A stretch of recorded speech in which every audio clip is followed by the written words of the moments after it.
ऐसे में एक शख्स उनके पास आता है, कुछ कागज आगे रखता है और अचानक उनका हाथ पकड़कर उनको खींचने की कोशिश करता है। लेकिन भारतीय जनता पार्टी तो हिंसा की अम्मा है, जननी।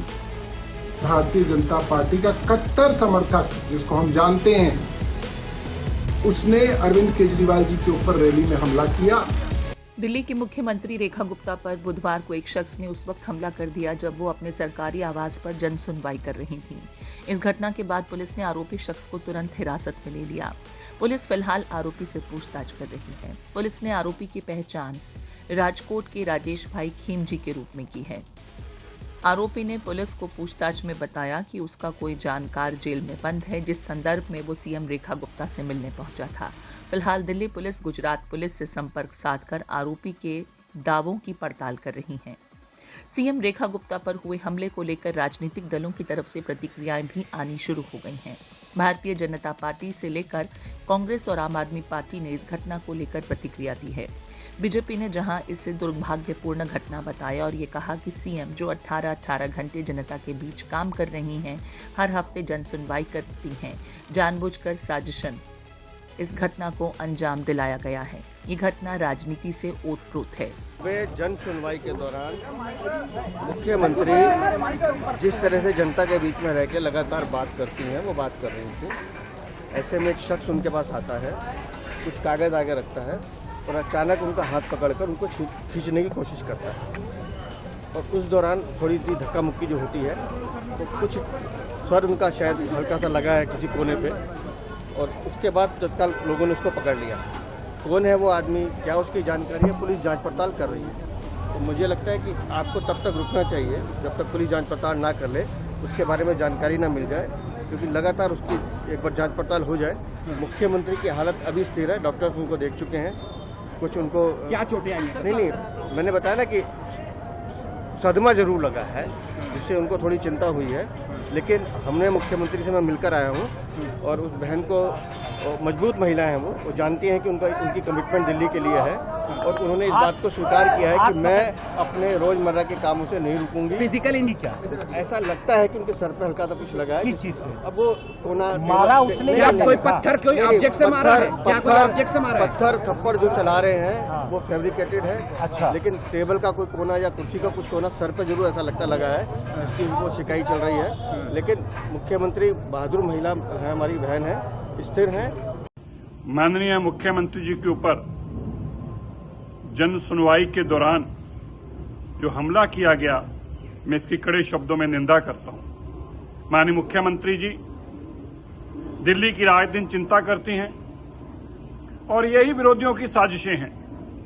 उनसे ये बर्दाश्त नहीं होता कि एक मुख्यमंत्री कितने घंटे पब्लिक के बीच में रहता है, जनता को आमतौर पर मिलते हैं, अपने निवास स्थान पर जिसका दिल करता हो आके मिल सकता है।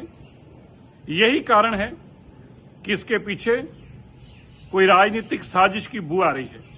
वहीं विपक्षी पार्टियों ने भी इस घटना को लेकर प्रतिक्रिया दी है, जहां कांग्रेस ने इस घटना के साथ ये सवाल खड़ा किया कि जब दिल्ली के मुख्यमंत्री सुरक्षित नहीं हैं, तो एक आम दिल्ली में रहने वाली महिला की सुरक्षा राम भरोसे ही है।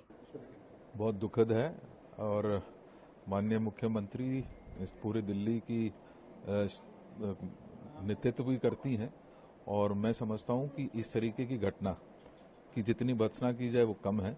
लेकिन साथ के साथ ये भी है कि महिला सुरक्षा की पोल भी ये जो है घटना उसको खोलने का काम करती है। अगर दिल्ली की मुख्यमंत्री सेफ नहीं है तो एक आम व्यक्ति या एक आम महिला है, दुर्भाग्यपूर्ण है। राजनीति में हिंसा की कोई जगह नहीं होती। मुख्यमंत्री, मंत्री, विधायक या किसी, लेकिन भारतीय जनता पार्टी तो हिंसा की अम्मा है, जननी है।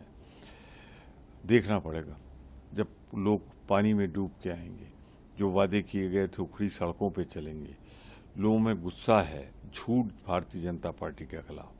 तो जिसने ये किया है जांच होनी चाहिए, उसने किया है। या जैसे भाजपा कहती थी अरविंद केजरीवाल जी पे जब किसी ने हमला किया तो उनका तो उन्होंने करवाया था, तो अपना भी देख लें करवाया है या हुआ है। पर मैं एक चीज़ स्पष्ट कर दूं, साफ कर दूं, अगर ये हमला हुआ है तो निश्चित रूप से मैं उसे कंडेम करता हूं, निंदा करता हूं। और चाहे इतना ही नहीं, कांग्रेस के खेमे से कई तरह की प्रतिक्रियाएं सामने आई हैं। आम आदमी पार्टी की तरफ से, दिल्ली की पूर्व सीएम आतिशी की तरफ से भी जहां इस घटना को लेकर के भर्त्सना की गई और दिल्ली की मुख्यमंत्री कुशल होंगी, इस तरह का एक ट्वीट साझा किया गया है। वहीं आम आदमी पार्टी की तरफ से कहा गया है कि किसी भी तरह की दुर्भावना से पूर्ण इस तरह के कदम की वो निंदा करते हैं। हमारे ही विधानसभा का भारतीय जनता पार्टी का कट्टर समर्थक, जिसको हम जानते हैं, उसने अरविंद केजरीवाल जी के ऊपर रैली में हमला किया, एक स्पिरिट जैसी चीज फेंकी, मेरे ऊपर भी गिरी। भारतीय जनता पार्टी ने कहा कि वो सिविल डिफेंस वॉलंटियर था और क्योंकि वो अरविंद केजरीवाल से नाराज था इसलिए उसने ये हमला किया। जब अरविंद केजरीवाल जी के ऊपर हमले हुए, भारतीय जनता पार्टी के प्रवक्ता ने ये कहा कि साहब दिल्ली के लोग बहुत नाराज हैं इसलिए अरविंद केजरीवाल के ऊपर हमले किए गए। हम ये नहीं कहेंगे कि रेखा गुप्ता जी से दिल्ली की जनता नाराज है इसलिए हमले किए, नहीं। मैं मानता हूं कि रेखा गुप्ता जी से दिल्ली के लोग नाराज हैं, मगर फिर भी नाराजगी का मतलब ये नहीं है कि आप किसी के ऊपर हिंसा करें, हमला करें। ये पूरी तरीके से गलत है। मगर मैं भारतीय जनता पार्टी को ये कहना चाहता हूं कि आज हम लोग बड़े दिल से आपका साथ दे रहे हैं, क्योंकि हम लोग ये नहीं सोचते कि हमला भारतीय जनता पार्टी पे हुआ या कांग्रेस पे हुआ या हम पे हुआ। इन प्रिंसिपल वायलेंस गलत है और हम और तमाम पार्टियों को इसकी निंदा करनी चाहिए और इसके अंदर कहीं पे भी उस अटैक को जस्टिफाई करने की कोशिश नहीं करनी चाहिए जो भारतीय जनता पार्टी ने बार बार की। जब अरविंद केजरीवाल जी के ऊपर हमला किया, हम ये कहेंगे कि ये हमला किसी भी कारण किया हो, ये जस्टिफाइड नहीं है, हिंसा जस्टिफाइड नहीं है। और भारतीय जनता पार्टी को ये बात सोचनी पड़ेगी कि वो कौन से दल हैं, वो कौन सी संस्थाएं हैं जो हमारे समाज में हिंसा का जहर घोल रहे हैं। एक तरफ दिल्ली पुलिस जहां आरोपी को लेकर तमाम पड़ताल कर रही है, वहीं सियासत पुरजोर होने लगी है। बीजेपी का खेमा जहां इस घटना को साजिशन, राजनीति से ओतप्रोत घटना बता रहा है, वहीं विपक्षी खेमा दिल्ली की मुख्यमंत्री रेखा गुप्ता द्वारा हालिया दिनों में लिए गए बड़े फैसलों के संदर्भ में लोगों की प्रतिक्रिया के रूप में इस घटना को देख रहा है। आपको बता दें, इससे पहले दिल्ली के पूर्व मुख्यमंत्री अरविंद केजरीवाल पर भी कई मौकों पर इस तरह के हमले देखने को मिले, जिसे उस दरमियान बीजेपी की तरफ से नाटक करार दिया जाता था। सोशल मीडिया पर इस तरह के भी पुराने वीडियो साझा कर अब लोग सवाल पूछ रहे हैं कि अगर वो नाटक था तो ये क्या है। इस पूरी घटना को आप किस तरीके से देखते हैं, आपके कमेंट्स का इंतजार रहेगा।